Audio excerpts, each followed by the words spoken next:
Now, how about them damn Celtics? And we are back with another episode of How About Them Celtics. Sam and I are here recording Wednesday, February 19th. Celtics are almost back. All-Star weekend is officially over, and we're into the second half of the season. More than the second half. They've played like 50-something games almost at this point, so we're past the halfway point, but we're in the second segment, I suppose, of the season. How you doing, Sam? I've had better days. Jack and I sat down, and now this is not to say you should. We're always going to get you something to listen to, but the process of us finding what we were going to talk about today after a week-long Celtics absence was not fun. But we're here. We have an exciting show for you today. We have a little discourse around the Celtics to discuss. We'll go through some storylines ahead of the second half of the season. We'll go through the emails. Then we'll go around the NBA. We got a couple juicy things kind of coming out. And we'll do the rat list. It'll be a fun show. Stick around. Leave a like, comment. Tell us what you think of tomorrow's return to action. You must be excited. You can hit the bell and subscribe to. We're here every single day. Full pods drop Tuesday, Thursday, Sunday. Game recaps up the morning after each game. And other videos are on the channel in between to keep you up to date with all things Celtics. So definitely subscribe. Yes, sir. Yes, sir. Let's start with an article written by DJ Siddiqui of Basketball Insiders. He spoke to Evan Mobley, who on the Cleveland Cavaliers, I would call them the biggest threat to the Celtics in the Eastern Conference. I think a lot of people around Celtics fandom, Celtics media, NBA media would probably agree. You could argue the Knicks, you could argue maybe even the Pacers just because they've played the Celtics so well, but the Cavs have been the hottest team in the Eastern Conference this season by a long shot. They've really put it together this year, fired JB Bickerstaff this summer. Everyone thought they were crazy, brought in Kenny Atkinson, and look, they're 44-10. They're having an historical season. And Evan Mobley was asked about the difference between last year and this year. And he said, I feel like the difference is just our chemistry. Everyone is clicking on the same page and clicking at the same time. Everyone knows exactly where we're going to be on the court. And we've been having great ball movement, which has helped us a lot. Was also asked about what he believes the key to defeating the Celtics will be. And he said, definitely defense. They're a great offensive team as well. If you get stops on them, it makes it tough on their offense. I feel like the defense is the biggest thing for us in defending the three-point line because they like to get up a lot of three-point shots. Hearing Evan Mobley, who was an all-star this year, having an incredible season on the best team in the Eastern Conference this season, talk about what he believes is the key to beat the Celtics and how they think they've improved, I thought was interesting. I would tend to agree. I feel like we've seen the Celtics get beat by elite defense this year. That Thunder game sticks out to me, where they were just sprinting around the whole time, made the Celtics really uncomfortable, and then it kind of deteriorated their offense. And then, I mean, we've seen it plenty of times. If the Celtics offense doesn't go well, their defense kind of suffers a little bit too naturally, and then probably a little mentally. So I think this is true. My question is, and we can talk about it, I don't know if the Cavs have the personnel to play that Thunder style of defense, but I suppose we'll see. Well, it's a funny thing about all this, right? Like the mindset, the strategy that is being discussed is correct to your point. You have to slow down the Celtics. Easier said than done. Celtics have had plenty of offensive flops this year. They had an offensive flop in Cleveland like 2 weeks ago or a week ago, whenever it was, and they won. So, maybe there is a little bit more, especially for the Cavs. The Cavs are just such an interesting team. You said you don't know if they have the personnel. They just feel like a 2015 Hawks, 2017 Celtics, where they're a little bit of an empty suit. Like, you don't fear them. Like, the Celtics have beaten them twice this year. They really could have won all 3 games. They didn't have Jalen or Derek in the one they lost. It doesn't feel like the kind of team that is gonna give you nightmares in May. It feels like a team that's gonna compete and be really exciting for their fan base, but at the end of the day, they won't be the ones to knock the Celtics off. They might take a game or 2 off of them.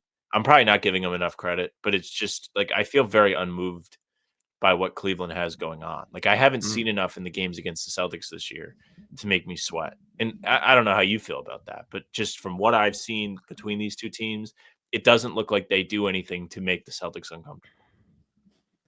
I think that realistically, they're probably the biggest threat to the Celtics to beat the Celtics. I think they have the defensive personnel.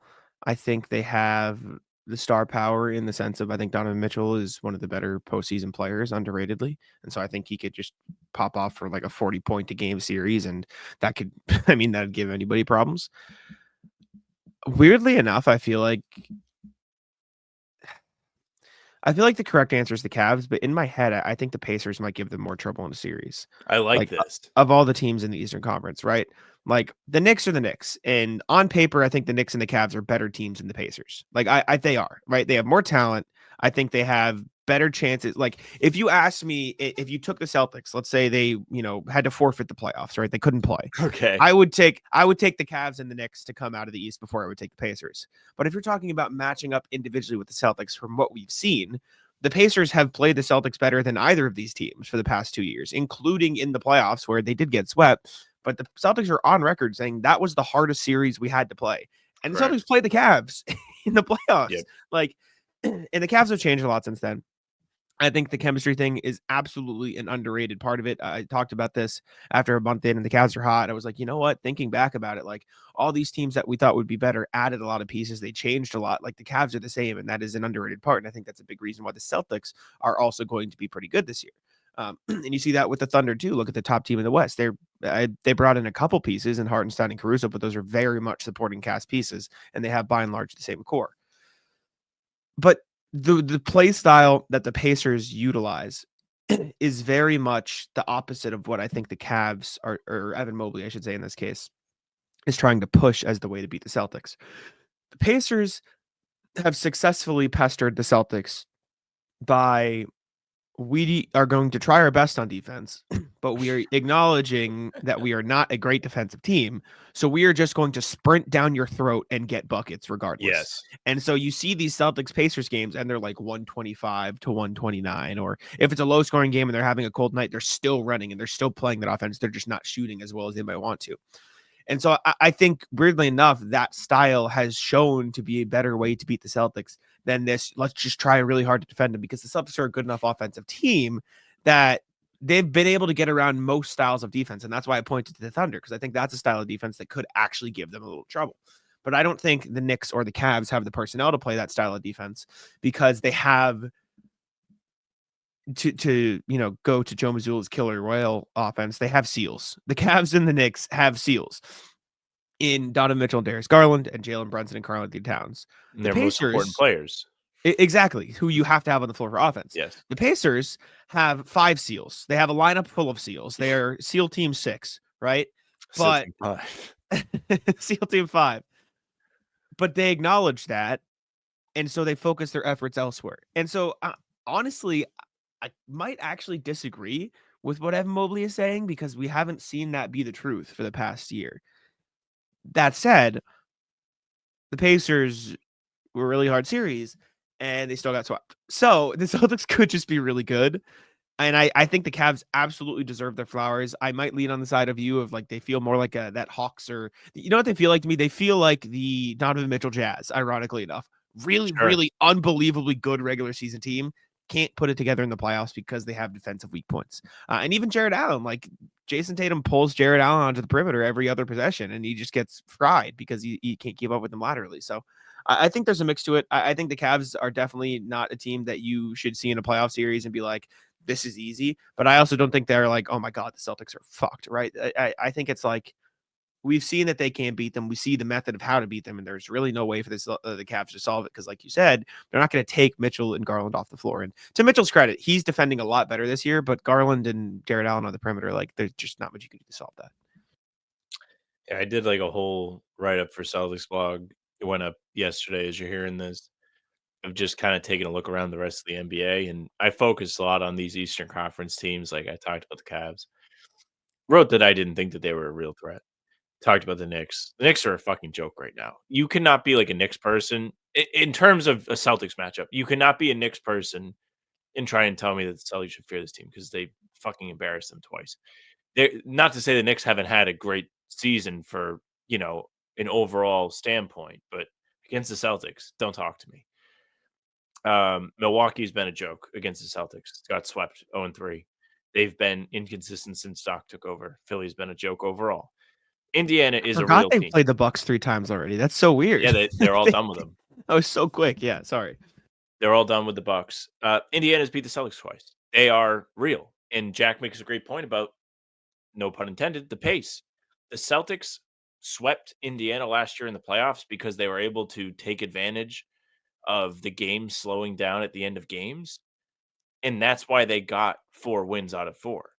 The Pacers played them extremely well. They put themselves in position to try and win these games, and they just didn't have it in the half court once things slowed down. But when they were out there running in transition in the opening quarters, it was a lot easier for them to give the Celtics a hard time. And because of that, I'm looking forward to seeing them play Boston again. Do they play them again? I think they have to play them one more time. Maybe they don't, because you don't have to Indiana. play they don't have to play every team 3 times. But other teams, you'll see Philly on Thursday, you'll see New York Sunday, They played 3 times. and that's it. Yeah, they played 3 times and that's it. Oof. And 1 and Celtics 2 lose against the Pacers. season Yeah, series. they do. Not And good. guess what? Remember when I said every single game was 135, 132 loss, 142, 105 win, and then a 123, 114 loss. They're all the same style of loss. It is we are Yep. going to score down your throat, and that is what has proved to beat the Celtics in those cases. And listen, like it's not to say that Boston can't beat Indiana, but Indiana has really turned their season around, or maybe not turned it around. It wasn't like always, it wasn't ever like, oh, they're dead, but they certainly didn't get off They to were the kind of rough. start that I think we all thought that they would get off to, especially after having probably an overachievement of a spring where they would Mhm. come back confident. Their team's relatively young. They have solid, guys at the top, pass Mm. have a whole season now with him as part of the team rather than just getting him halfway through and then saying, let's go, let's run in the playoffs with the new group. They really didn't get off to the start everyone had thought.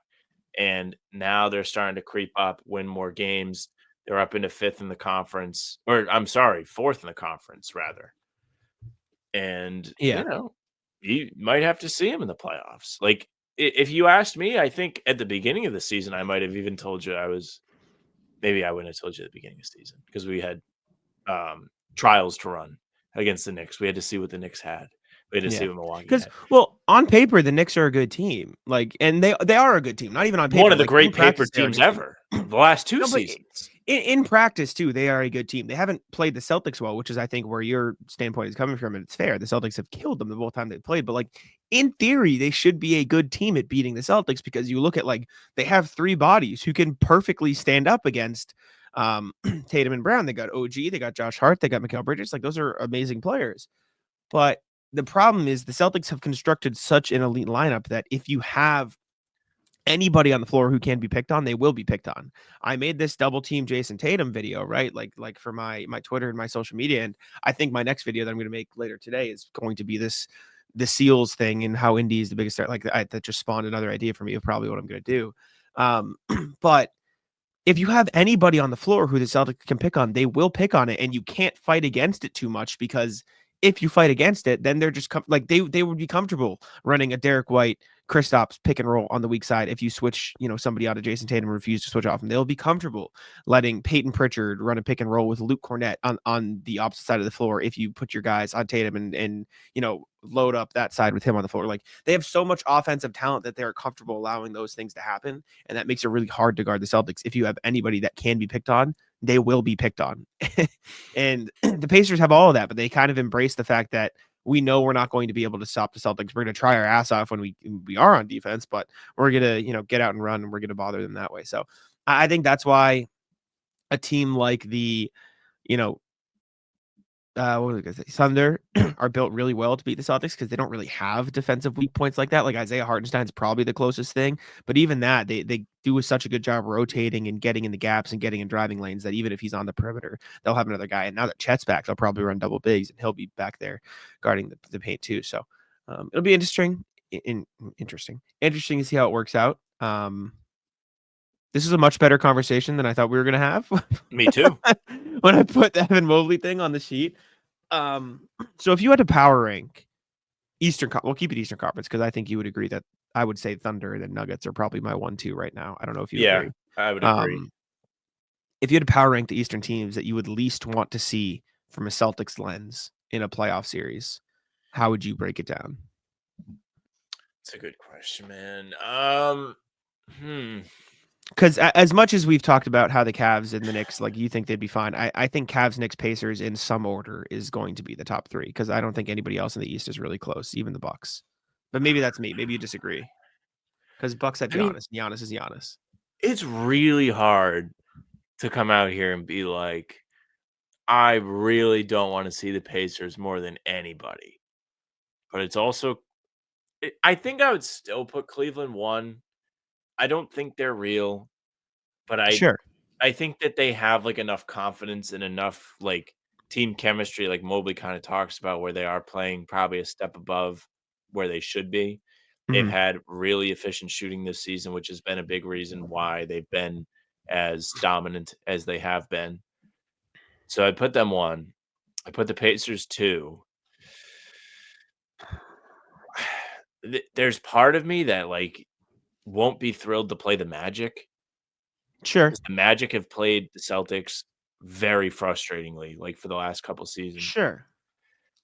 The Knicks have to be the next team, but they're a I joke. know. Like, I know. I know. I know. the Knicks would be better off forfeiting games, the point differential would be less. What is the point differential in a game? 10? Is that what it is? Is If it the you rule? Like, what forfeit is by the FIBA rules, the NBA doesn't have a rule for this. It's 20 points, 20-0. Oh, okay. This is where I land. Like, I think I can't really see a world where the Celtics would actually lose a playoff series to the Pacers. Like, I don't think I think they just have more talent Mm. across the board. But I think they would be a tougher series than the Cavs. But I could see a world where the Cavs are able to beat them in a series. Does that make sense? That doesn't make any sense. Like, I think the Pacers would be a tougher series, but I couldn't see the Celtics losing. I think the Celtics wouldn't have too tough a time beating the Cavs, but I think they have the talent and the chemistry to actually do it. That it Well, the does. It's Cavs would very also, backwards, but at this point, have home court. They've played really well at home. Like, it's true. there are other, I mean, the Celtics have been incredible on the road, but there are other, like, angles to it where you could see Cleveland, like, just taking, like, their confidence and parlaying it into It's a true. playoff series. Like, that's how I feel. I agree with you, but I I still don't think they're scary. I think Cavs Pacers is 1-2. I'm flip flopping on the order. I've kind of convinced myself the Pacers are there. Pacers are a damn good team, man, and they're only going to get better too. Like they have some young players. Tyrese Halliburton's only going to improve. I know Pascal's a veteran, but like they're really good. I think the Pacers have a bright future, and I think people are ignoring that after their conference finals run last year because they had a slow start. I can't wait Um, for opposing fan yeah, bases to find this, and we just spent 17 minutes talking about yeah, how none of their teams are any good except the no, Pacers. respect the Pacers, man. They're a good team. They're a good team. All right. Before we go to the next thing, I need to tell you guys about PrizePicks. PrizePicks is the best place to earn real money on your sports action. You just pick more or less on at least 2 players for a shot to win up to 1000x your cash. All-Star weekend is over, but don't worry, there's plenty of basketball left this year. The Celtics have plenty of games left. I know that's where most of the people listening to this are going to be paying attention, so I'll focus there. Sam and I use PrizePicks on the pregame show when we're not out of money because we're not good at PrizePicks. We love it. We're just not very good, especially lately. So maybe we need to fix that. But like I said, you can win up to 1,000 extra money on PrizePicks. Best way to get action on sports in more than 30 states. PrizePicks also offers weekly promotions that can lead to big payouts like Taco Tuesday, as LeBron would say, or since this is a Celtics podcast, as Tatum would say, because Taco J. Mhm. Each Tuesday, PrizePicks discounts select player projections up to 25% to give you even more value for your lineups. PrizePicks is the best way to win real money this basketball season. Which players are going off, which ones aren't. Make your picks in less than 60 seconds and turn your sports opinions, into real money all season long. Download the app today and use code CLNS to get $50 instantly after you play your first $5 lineup. Again, download the app today and use code CLNS to get $50 instantly after you play your first $5 lineup. PrizePicks, run your game. All right. Next thing we're going to do, we're going to jump over to this Chris Forsberg article and pick through it a little bit. Chris Forsberg of NBC Sports Boston wrote an article detailing the title was 6 biggest questions for the Celtics to answer post All-Star break. We're kind of just going to go through it, give our thoughts on some of the questions. Like we said, there's not a lot of Celtics news, so we're just kind of giving thoughts, bouncing around, seeing what's out there. So thank you, Chris. We appreciate you. Friend of the show. Not for a while, but friend of the show. So first one, will Celtics elevate their play at home against elite opponents? Starting Sunday, Celtics will host the Knicks, Cavs, and Nuggets in short succession on the 23rd of February, 28th of February, and March 2nd. Celtics have not been at home this year. They're 17-10 at the Garden. What do you think, Sam? Do you see a world where they turn it around? Do you think that 17-10 stretch of the Garden, or so far this, season has been just because a lot of the games came during the stretch where they weren't playing very well? Where do you see it? I know you're big at Celtics need to be better at home, and you have been less than thrilled with their performance at the Garden this year. Well, they're going to win on Sunday, of course. That'll get things started right. I would like to see them get their head out of their fucking ass at home. For no other reason other than for selfish reason. I get sick of fucking going up there and they fucking lose. And then we got to sit there and listen to them talk about how, the process is okay, which it is. But it's very boring. Maybe it's not boring because it's boring when they win. I don't know what to tell you. I'm sick of seeing them lose. I'm sick of seeing bad vibes after the games. Press conferences are a little tense. It's not as fun. The fans are paying money to see the team lose and lose in devastating fashion where it's just I can't believe this has happened again, but here we are. Set the tone, come out on Sunday, boat race the Knicks again, do what you've done the first couple times, and keep it going. Big game against the Cavs on the 28th. Gotta have it. Absolutely have to have it. And then seeing Jokic will be fun because they haven't beat him in a while. Him, not the Nuggets, him. Yeah. Jokic is going to be a big one. I'm not too worried about their play at home. I think they've been bad. I think a lot of it has come in that stretch where they were just struggling in general. And you know me, I'm not a big, oh my God, they're needing to be good at home. It's an automatic. I think they were just struggling in that time, and they figured it out since then. We've seen them win a couple games at home here in recent weeks. So I think they'll be okay. 2, will a bit of a midseason rest jumpstart Jrue Holiday? I'm not even going to read it because I know what all it's going to say. Holiday's been struggling this season. He's not shooting as well, all that stuff. You want my honest opinion? No, I don't think the rest has anything to do with it. I don't think Holiday is going to be this player he was last year. And I at the same time, I think that's okay. I think the version of Jrue Holiday we see is probably what we're going to get, which is we're going to get a decent shooting night from him every once in a while. He's going to give you solid defense every night. He's going to be an important piece of that defensive fortress puzzle that the Celtics have put together. But I don't think we're going to get the 60% from the corner Jrue Holiday that we saw last year. Maybe we see playoff Jrue Holiday, at least a version of it, because he steps it up in the playoffs and we saw it last year. But I don't think this midseason break is just going to miraculously bring back the Jrue that we got last year. I think you may have a chance to revive Jrue Holiday. I disagree. I don't think he's going to go shoot 60% from the corner. Sure. What I will say is that Jrue Holiday has been dealing with this shoulder impingement for quite some time. I think having the time to get it right, to rehab it, to stretch it, whatever he has to do to try and relieve some of the pain he's been dealing with will be helpful for him figuring out how to play again. I also think there's been a little bit of a stretch here where he missed a few games in early January, maybe, and he's been pretty decent since he came back. He started making threes a little higher percentage. I think he is going to benefit from the rest. I think the amount of games he's played, as Forsberg paints it, the last 16 months has been very busy.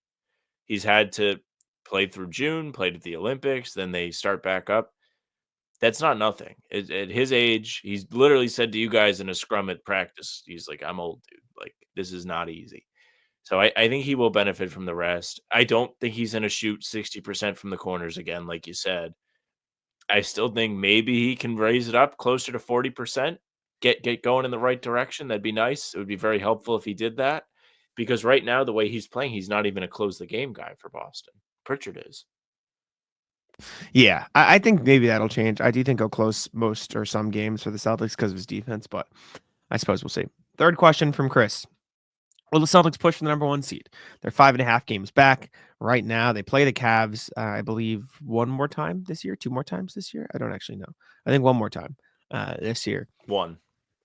Honestly, I don't think they get the 1 seed. 5.5 games in 27 games is very, very hard. That's going to be, the Celtics would have to be roughly 6 games better than the Cavs in that time frame, which would mean the Celtics would have to go, let's say they go 24-3. Let's say they have an unbelievable end of the season. They'll probably lose a few more games than that, but for the sake of that, let's say they go an unbelievable 24-3.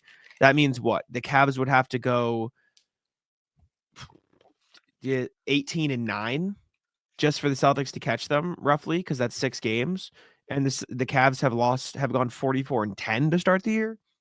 I don't see it happening. I don't think they're going to catch the Cavs. Maybe they shouldn't. They suck at home. We just talked about it. They should. I contend they should try and get to the 6th seed. That way, you will almost certainly not have to play a single playoff series where game 1, 2, 5, and 7 will be at home. All of the important games you should lose. That way, you have all your great road superpowers in all the big spots. I don't think they're going to catch the Cavs. I think if they were going to catch the Cavs, they were going to do it after they beat them last time, and it was like, oh, watch out. And then, correct me. Oh yeah, then they came out and shit the bed against Dallas. Like they no-showed the game against Dallas, and like to me that was dead. It was like, oh, you have a chance to kind of build momentum, climb, keep the pressure on Cleveland.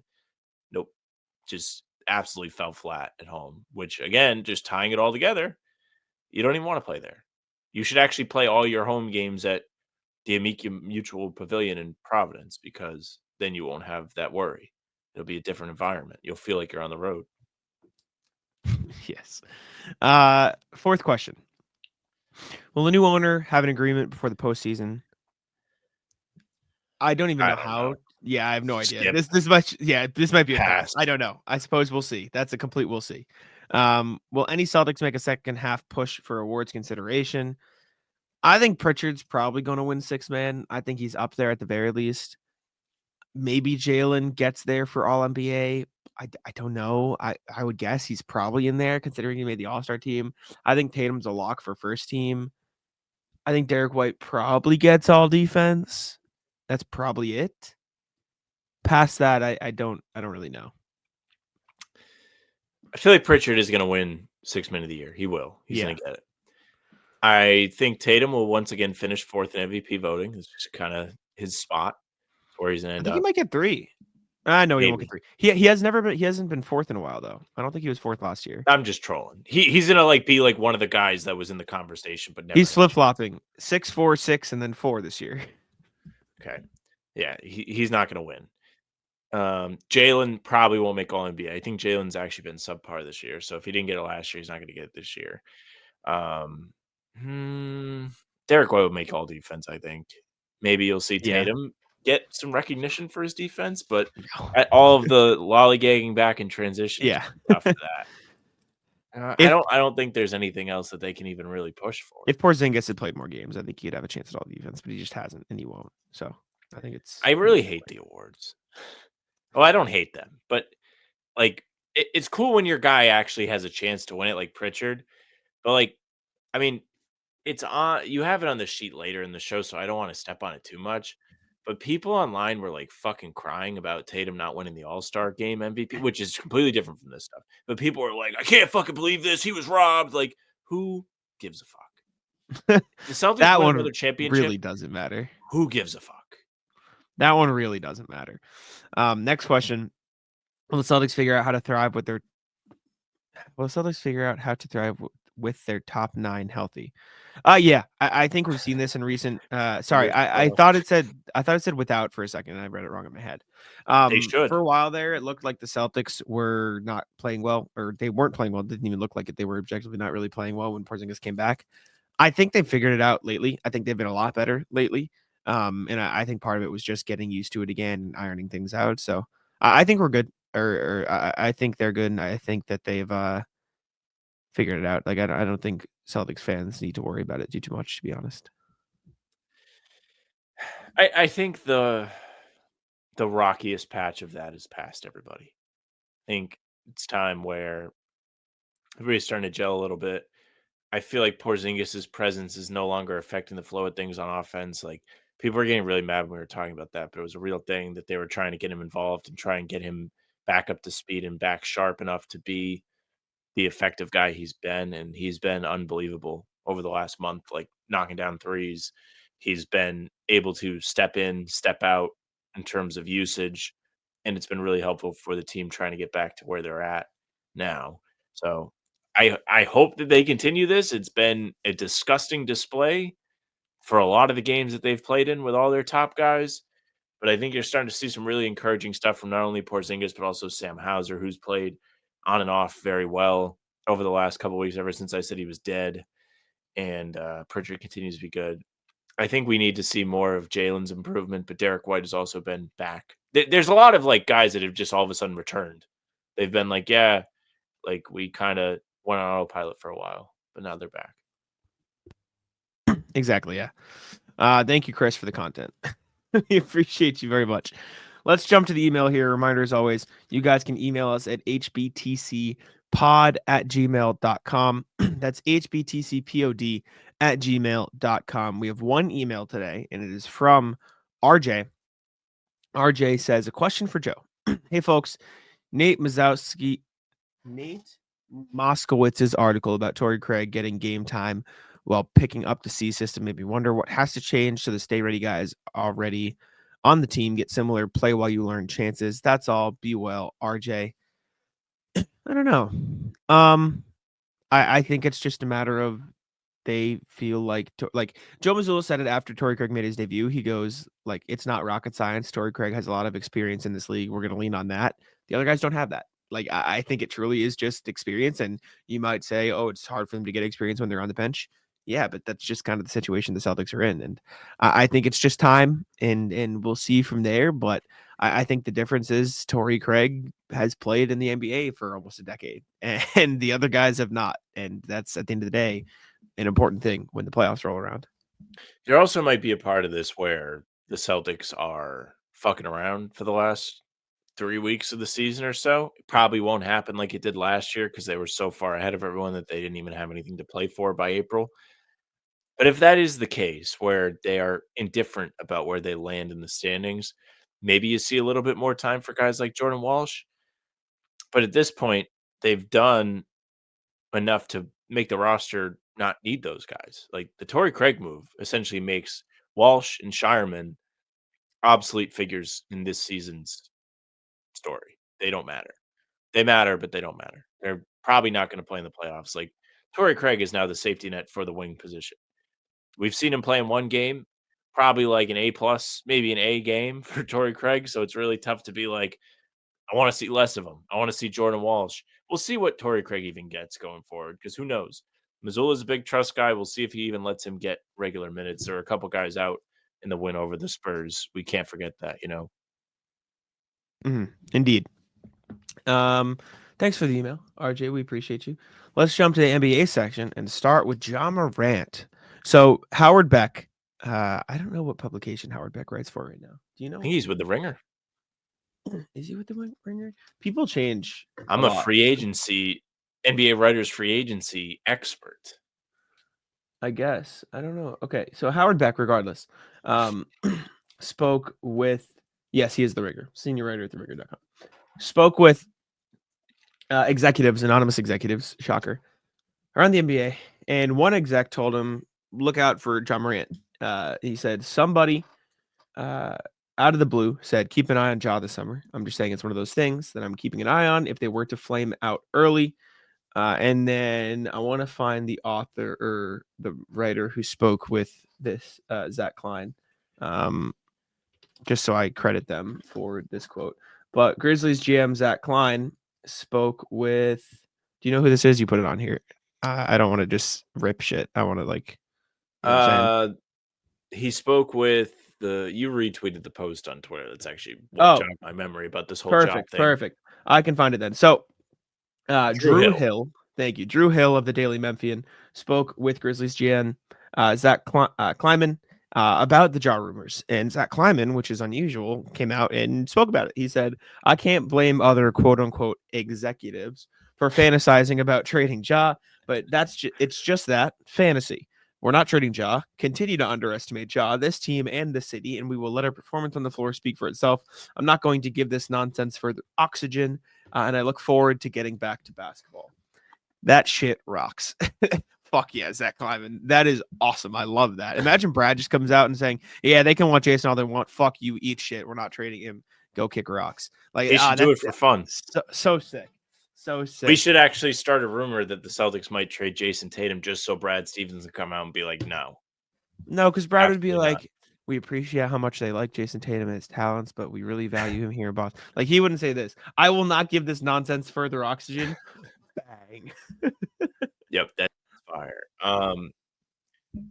The Ja thing in Memphis was interesting while it had its little like baby run because after the Luka thing, everyone is now like, well, anything can happen. And kind of for good reason. It's less about the Luka thing, it's more about the CBA and teams being like if you're Memphis, you have to truly sit there and think to yourself, well, you don't have to. You could truly sit there and think to yourself, huh, I wonder if we can win a championship with Ja as our best guy. You look at Ja. Ja has played significantly less games than he has sat out over the last couple seasons. Whether it's because he has a super cool gun that he has to show everybody or he's been injured. The injury part of it is very real. He's a athletic guard who relies on his explosiveness to set him apart from the rest of these guys in the NBA. Very Derrick Rose-esque. We saw Derrick Rose see his career dwindle because he lost that burst.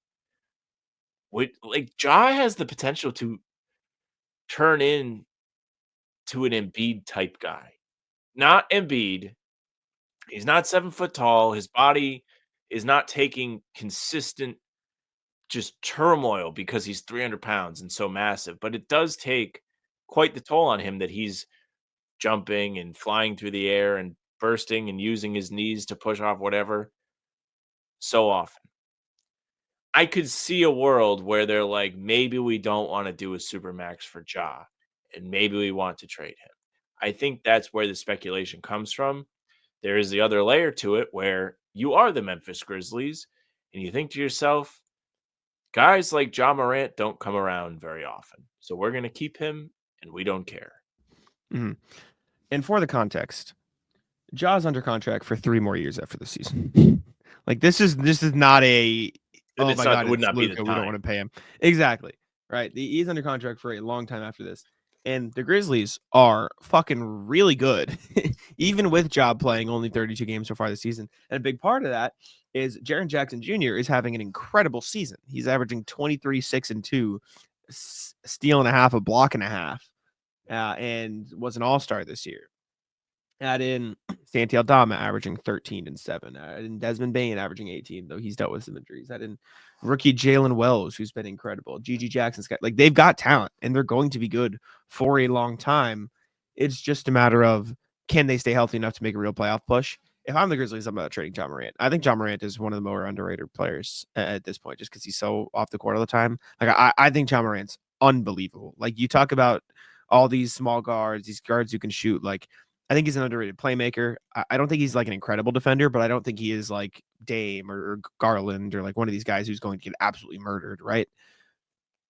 I think Ja Morant's really good. I think the Grizzlies have built a great pool of assets behind him who can play, but also you have some guys who you could maybe flip if you want to get better, and have a lot of picks too, although you've given up 3 for Marcus Smart.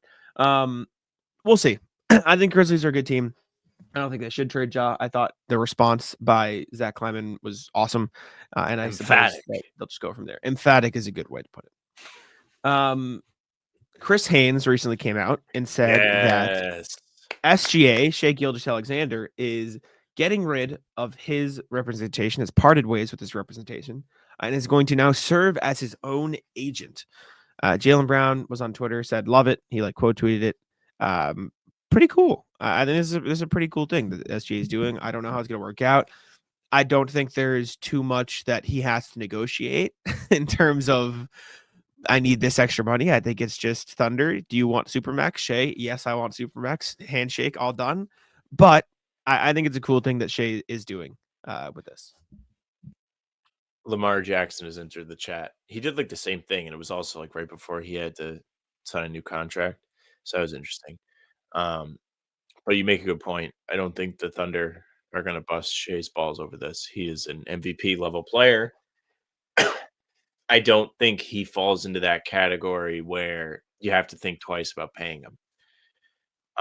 It also rules for Shai because he's not going to have to pay any agent fees or percent, whatever that. However, the agents get paid off of these contract negotiations, he's not going to have to lose 10% of whatever his contract is worth, which is a big W when you're going to sign a contract as large as the one that Shai will be making. Surprised more players don't do this, but I guess there's like only so many levels of, or so many players in the top level where they're made men, and there's no one who would ever think about not paying them the max. Shay's one of them. There's not that many. You would think Luka would be too, but he's not. Yeah. The other angle to this is like this means Shai has to negotiate like deals with brand partnerships and stuff like that. Like there's so much else that agents do that he will now have to do. So we'll see how that works out. Lamar Jackson, his mom's his manager, so I think he does still have help. Like I don't think Shai will be alone in this by any means, but I guess we'll see. It's cool, and I think Shai has his own like line at Converse, anyways. Like I don't think he has the shoes that look like Tim's. Are they ass? Let me see. Yeah, they're not good. Just I don't hate them. They're not as bad as I thought. You were ready to defend, and then you were like, They're not amazing, but they're not like mega ass. They were not. Yeah, they weren't. So the first time I saw them, I was like, ugh. They're not that bad. You're right. But it was funny that you were ready to come in and be like, I actually no, those aren't the ones I'm talking about. Oh, what are you talking about? No. Here, I'm going to find them. Stand by. Because he just came out with some new colorway. Yeah, these ones. Where? Oh, yeah, those are ass. Those are gross. These suck. If they were a different color, I feel like they'd be all right. But these are disgusting. I hate these. Yep. Yeah, those are awful. Those are terrible. Did you see? I truly think Tatum has the coolest looking shoes right now. Like I think Tatum has some of the best shoes in the league. Like I think he's making some really, really cool fucking shoes. Tatum? This is what I saw. Yeah. Like look at this. I saw this on Twitter yesterday. Look at this. Tatum got the best shoes in the league. These are fucking fire. Are you kidding? These are sick. What the hell? The Tatum 3s are a great shoe. I don't know if these are real sneakers or not, but like I mean it's the design of the shoe. Like, well, that one I know for sure is real. This one? The red, navy, and yellow one is real for sure. It's for some basketball festival or tournament that they're having in Australia. I remember seeing that. But the Tatum sneakers are super comfortable. They always look pretty fucking cool. I mean, the 3s look extremely cool. The ones were one of my favorite pairs of shoes ever. I mean, yeah, look, like just look at the colorways. Those are fire. Do they have? These are really like cool. The chrome looking ones. No, this is all I see. Oh man, that sucks. I have the ones. The ones I have are fire. Everyone's like these are fire. Dude, the Tatums are really, really good shoes. Oh, what the hell? Oh, is that performance? I don't know. PF. These are real cool. Oh, yeah, dude. No, the Tatums are. Oh, they have the green ones. I found them when I searched the green ones. Yeah, no, the Tatums are very cool, man. Those are fire. What website am I on? What is RP? You're on Nike. And why is it EU? No. Why are all the sizes in EU and why is the price RP? Rupees? What am I on? What is happening? Why is that it? What the fuck is happening? Anyways, SGA is his own agent. Next thing, we have more Luka Doncic fallout stuff. This was different articles asking different players at All-Star Weekend about it. Christian Clark, Mike Vorkunov, and Fred Katz wrote an article, and it said that the Mavs were, quote, never going to offer Luka the 5-year, $345 Supermax. Insane. Anthony Edwards said it made it fun again because I think we play the Lakers again one more time, so it should be fun. I think Ant also said he's averaging 30, 10, and 9. I don't care if you weigh 300 pounds. That pay him. Which a reporter went around and asked all the NBA All-Stars if they thought it mattered or how much they weighed. And Jalen was like, this is probably the heaviest I've ever been. I think I'm at 238 right now.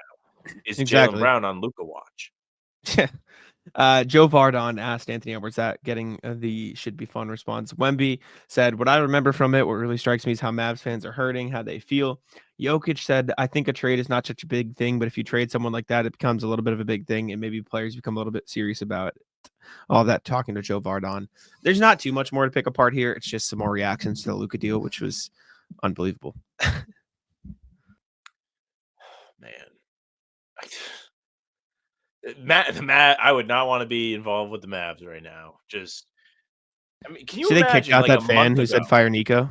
Yeah, like a month ago, Losers. just someone tells you everything that has transpired, you would be one, you would not believe it, but if you were forced to accept that it was true, you'd be fucking devastated. You'd Yeah. be like, "Man, I was so excited for Luka to come back, like, felt like we were gonna make another push to make a deep playoff run, blah, blah, blah." Now it's like you don't have Luka, you don't have AD, you don't have Daniel Gafford, and the list goes on. It's a disaster. Mhm. The fans are pissed. Nico I Harrison's under fire. The ownership is trash. Disaster. do feel really bad for Anthony Davis. I feel really bad for Anthony Davis. This is I not his I fault. adjacently feel bad for him, but not Like that like much. he didn't do anything wrong, but he's just gonna get shit on, and no one's gonna fuck with him for the rest. Like all that is ever going to be connected to him now for the rest of his career is you got traded for Luka, and that was a shitty trade. And like Anthony Davis is an unbelievable basketball player. Is this the Like worst anyone has ever been done by a trade? mate, I don't know. I don't know. But Anthony Davis, like, this sucks for him, man. I feel bad. He looked really good in that Mavs debut too, and he was pumped up. He was trying to like connect with that crowd, and he was a little bit, but then he just got hurt, and it's just not his fault. And I feel bad that he's gonna get probably shit on for the rest of his career for something that he had no control over. Like that sucks. Can't believe a classy organization like the Lakers would do this. Maybe the big bad Celtics, the evil Celtics, would trade you and make everyone hate you and ruin your career, but never the Lakers. If I had a kid, I want him to play on the Lakers. You can't have a serious I conversation. also I also think the thing of him like coming out and talking to Shams and being like, I think we need help also is hilarious. Like the things that happened before, like the crybaby fucking get us help thing is so like tired. I'm not saying like he got done right because you're right. He didn't really do anything to like deserve this, but that angle of it is a little funny. I guess, but I don't think that was a just Anthony Davis thing. I think it was a pretty easy consensus that the Lakers needed a center, or they needed this, or they needed like their backup is Jackson fucking Hayes, and now he's their starter, and he's ass. Like, let's be a little fucking realistic here. Let's you can think it's wrong, but Well, you can think it was stupid, but he's not fucking wrong. It's not like he was incorrect. well, brother, you're the center. Yes, but they don't have a backup center. They don't have any help. And he's like, I would like to play power forward. The last time we won a championship, guess what position I was playing? Power forward. Like maybe that's the fucking help. Anyways, last NBA thing. Stephen Curry won All-Star Game MVP this past weekend. Won the MVP. Turned around, looked at Jason Tatum and said, it's a legacy award. Tatum had arguably better stats in the final game. He had 15 to Curry's 12. Tatum didn't give a shit. He was clapping. He was smiling for Curry. I don't think he cared. I'll play the video. It's like one of these like dub videos that somebody makes where they really hone in on like the audio from the arena. I'll try to play it as Steph Curry.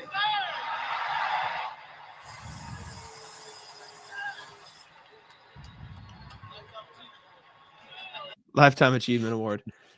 It doesn't actually matter, but it's funny to see Curry joke about it because he even thinks that Tatum probably should have won. People online, they were up in arms about it. I saw somebody saying like, oh, like Adam Silver has a real vendetta against Jason Tatum. Who cares? Like who actually cares if Tatum won the All-Star MVP or not? It means nothing. He got it a couple years ago. And when he got it a couple years ago, it was actually like part of the trend where it was like the All-Star MVP has won the championship, like for whatever, like the last like 3-4 All-Star MVPs have won the championship. And it was like, oh, maybe the Celtics won the championship. Well, they fucked that up. So now it really doesn't matter. People care, man. People care about shit that happens with Tatum. People care about winning whatever there is to win. I'm going to see if I can find some of these Reddit posts because I've been looking on Reddit, obviously, to try and see what people want to talk about for the show. And I mean, you would have thought that there was a natural disaster that happened that ruined the TD Garden or something, the way people were talking about this. People care. That's just it. Like, people want the Celtics to win anything and everything they can possibly win. And that includes All-Star MVP. Any small thing, it doesn't matter. People want the Celtics to win it. And if they feel like they should have won it and they didn't, then they're going to be upset about it. And I think it's just is what it is. Tatum got robbed. 783 upvotes. More points and better efficiency than Steph. They keep giving these bullshit awards to less deserving people than Tatum purely for narrative. I'm a Steph Warriors fan, but I gotta agree. All right, whatever. Give me more crying. As Celtics fans, we obviously get upset about it. Either way, they are in California. In no way, they are not handing it to Steph. That's kind of what Steph said. I mean, he probably should have won based on the numbers, but it just doesn't bother me. Exactly. How about when Embiid won MVP, like the real MVP a couple years ago, and that was like Philly won a championship, and then they still collapse out? Like, I really do not care for the award discourse. All right, perfect segue. Ratless, Sam, go ahead. I don't have like I don't have any pitching. I can't pitch with you. I'm sorry. I'm not laughing at the pitching. I can't pitch with you. Yeah, I do. Go ahead, Ratless. You're gonna have to give me a moment to recover. I apologize. Oh, you know what? Easiest Ratless ever. Ratless, the heating in this house. The heating is not currently working, so it is really cold. I have a space heater, so I'm chilling in my room. But like, I'll step out of my room to like go to the bathroom or something, and I'm like, why is it like this out here? Yesterday, I was sitting here chilling. I'm like, why the fuck are my hands so cold? Like, my hands get cold pretty easily. Like, if I run outside and it's like less than 50 degrees, you'll see me wearing gloves. I turn and look at the thermostat in my room, and it's just like 58 degrees. I'm like, the fuck? So that was a whole thing. But I'm happy I have the space heater because it's made it pretty normal up here. Very tough to be in the house and be cold. Not what you want. Yeah, I mean, the Ratless the cold for me too. So I went to my like family dinner thing last night. It was pretty good. I had like a salmon ramen bowl, yummy. Nice. But it was the coldest it's been outside yesterday. Like it was unbelievably freezing outside yesterday. And we walked from like South Station to like somewhere in the seaport. It's like a 15-minute walk with the wind. It was like unbearable. It was the coldest I've been walking outside all year. It was crazy. Yeah, Seaport was brutal on the weekend. It's funny. I was over there too. It's just, you know, I was gonna bitch about it, and then I wasn't gonna. I'm a bitch about it now. Me and the lady went out on Saturday, or Saturday. We went out on Friday. We went to the show on Friday. After the show, we take the tea. We get the silver line. We end up back in the Seaport. She's like, "I want ice cream." Jack, it was like 15, 20 degrees out. I'm all for. I like ice cream. This is not that is not what we're complaining about today, Jack. What we're complaining about today, my girlfriend picked the most uncomfortable possible shoes for herself to wear as we walked. She wore heels or something? She wore like these boots that were like heel boots. And she's like, I need to like slow down. We are trying to get back out of the cold. I have no interest in slowing down. That was maybe the poorest, and I think there also might have been some snow. It was the poorest wardrobe choice possible. There's an area of the Seaport where the ice cream parlor is, and then there was a set of stairs that goes up towards where the Silver Line station is, and that's the way we had to go back to the hotel. The stairs were a trial for her as well.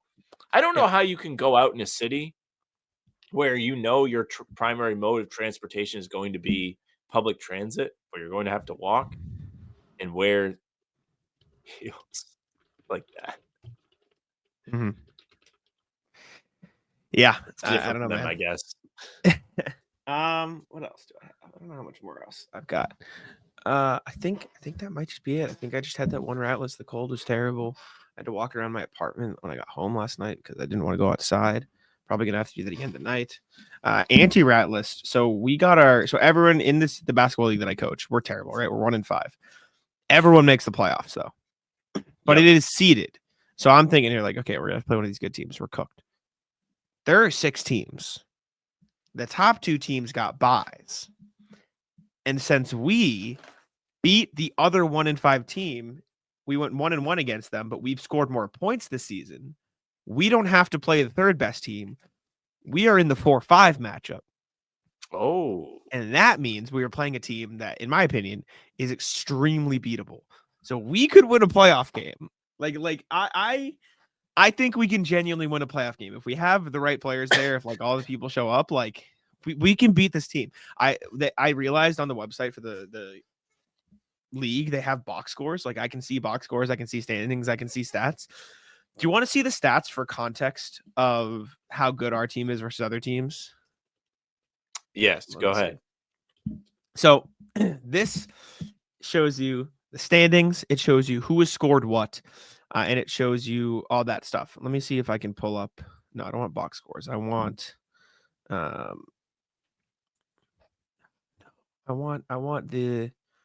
standings. Let me see if I can find the standings. Here we go. So we're Syracuse, right? Let me take Matt off the screen. Here you go. We're Syracuse. Not very good, obviously. 1-5, right? Nice to see Providence doing well. Providence is not bad. Context, though, UNC is also 1-5. They've scored 58 points all season. Not good. This doesn't include the last game. For whatever reason, there's 7 weeks, but they haven't updated it yet. But yeah, this is it. Our lowest week was our 7-point performance. We've been pretty consistent, like 10 to 20 outside of that. 7 points. We were playing Georgetown. We lost 42-7. Like that was, they're nasty, right? I'm sorry. Did that UNC team score 4 points? Correct. Correct. You would have that correct. They're not the best. And that Georgetown team is a wagon. They have one kid who's like unbelievable. Like he just he just knows how to hoop. Like he's a hooper. He knows how to play. And we don't have any of those kids, but we have a chance. And sorry, I forgot to explain like the actual context. So we could have played any of these teams. If we had finished above or below UNC, we would have played Providence and we would have been cooked. Like we lost 32-16 this week to Providence. But we play Louisville instead. And as you can see, they're the only team that is like in the conversation with us around them. We lost to Louisville week 4, 20-16. So like we were right there with them. So like we can do it. But this is the bracket and you can see how close we were to being cooked. It is Louisville, Syracuse, but they have to play Wake Forest. And if you remember from here, Wake Forest has scored 185 points this season. We weren't going to beat Wake Forest. So we drew a good matchup, and I feel good going into this week that we have a chance. I wish you luck. I'm rooting for you. Thank you. That's all I got. You got anything else? No. If you were playing Providence, I may have to root against you. Fuck you. All right. Appreciate you for tuning in. Make sure to leave a like, subscribe, and all that. Sam, take it out. Yeah, thank you very much for listening and watching. Make sure you leave a like, comment, tell us how excited you are for the Celtics to be back. Subscribe and hit the bell. We're here every single day with new content. Full pods drop Tuesday, Thursday, Sunday. Game recaps are up the morning after each game. Other videos are on the channel in between to keep you up to date with all things Celtics. You can find Jack and I here live streaming pregame for a half hour before each game. It's a ton of fun. Come hang out, be in the chat. Don't miss it. You can find us on Spotify and Apple too. All pods and recaps are up there. So if you just go and follow us, they'll go right to your feed. Leave a 5-star review. We'd appreciate that very, very much. You can email us, hbtcpod@gmail.com. You saw RJ do it today. Get in on the fun. We're reading the emails every single pod, hbtcpod@gmail.com. Our socials are at How About Them C's for Twitter, Instagram, and TikTok. Facebook's the name of the podcast. All streams are there. They're on YouTube. They're on Twitter. Jack's Twitter is Jack's Money NBA. Mine's at Sam LaFrance. NBA. It's it for us. Bye. Taco, come on. Taco's having some fun here.